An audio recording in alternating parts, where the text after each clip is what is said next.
പരാജയം വിജയത്തിൻ്റെ മറുവശമല്ല, വിജയത്തിൻ്റെ ഭാഗം തന്നെയാണ്. പരാജയത്തിലൂടെ വിജയത്തിലേക്ക് കടക്കാനാകൂ. റിസ്ക് എടുക്കാൻ തയ്യാറുള്ളവരെ എവിടെയും വിജയിക്കാൻ വിധിക്കപ്പെട്ടിട്ടുള്ളൂ. അറിഞ്ഞു ചെയ്യുന്നതെല്ലാം പരാജയത്തെ ഒഴിവാക്കും. ഒരിടത്തും തോൽക്കാത്തവർ ഒന്നും ശ്രമിക്കാത്തവരായിരിക്കും.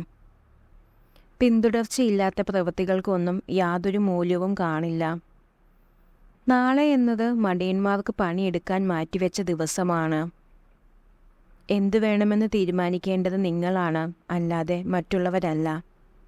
കണ്ണുകൾ ലക്ഷ്യത്തിൽ ഊന്നുന്നിടത്തോളം നിങ്ങൾ തടസ്സങ്ങൾ കാണില്ല.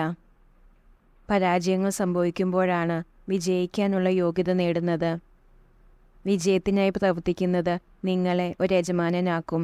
എന്നാൽ സംതൃപ്തിക്കായി പ്രവർത്തിക്കുന്നത് നിങ്ങളെ ഒരു ഇതിഹാസമാക്കും. നിങ്ങൾ എന്തു ചെയ്താലും വിമർശിക്കാൻ ആളുകളുണ്ടാകും.